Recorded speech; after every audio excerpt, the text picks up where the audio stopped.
of the break by Vinay Rajani, who's with HDFC Securities. Gentlemen, thanks as always. Vinay, thanks as always for taking the time. Gurmeet, I wanted to ask you about the rupee. Of course, it's hit that 91 mark. And I think, okay, from the perspective of exporters, it's a good deal, right? And even to a certain extent, some of these IT services providers.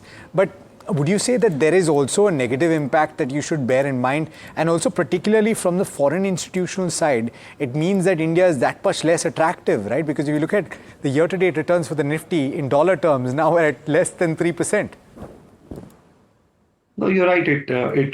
That's one concern. Few FI desks have flagged me when, we did some conversation that your post-tax, post-dollar return is lesser than the 10-year US yield, for last 12, 15 months. And even on a 5-year basis, it's now come down to single digit.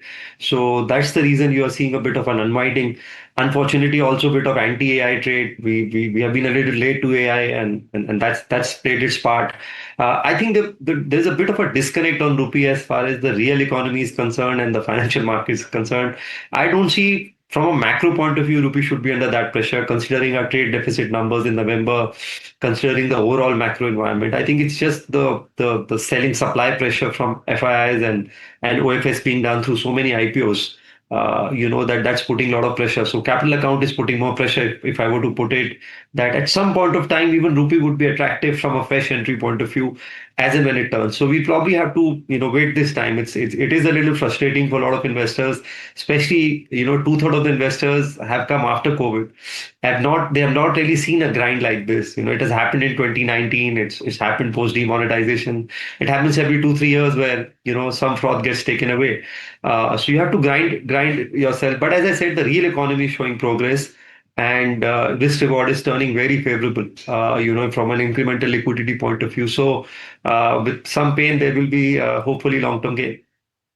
And Gurmeet, when it comes to Axis Bank, that counter is down around 5% in trade. Now, there was some negative commentary that came in from the City conference where they are saying that the NIM recovery could be delayed by at least a couple of quarters.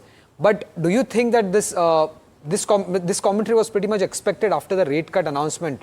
So do you think that this sharp reaction that the street is seeing at Axis Bank, is that warranted? No, it's a reset, as you rightly said, because they actually said that the NIMs will bottom out, in last quarter commentary, and that's why the stock, if you see, outperformed an ICICI or SDFC or some of the other private banks in that space. And now they are saying it will get delayed to probably Q1 or maybe a quarter or two. So, while it was expected, but the stock also, you have to see the relative outperformance stock had, let's say, compared to the top 2-3 banks. But, I think it's a transient one. Most banks will see that. Eventually, I think you will see credit demand picking up. I am also seeing very lot of green shoots in corporate loan book. If you see and if you watch L&T commentary closely, they are talking of a huge tender pipeline. And SBI in its commentary spoke about some 13 trillion of loan pipeline on the investment side, and especially with the changes where banks can now lend more than 10,000 crore. The capping has gone.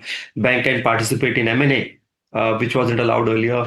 I think corporate loan book could actually surprise as economic momentum picks up. So I'm very constructive on large private banks as well as some of the NBFCs. I think this is one of the sweet pockets as far as the markets are concerned.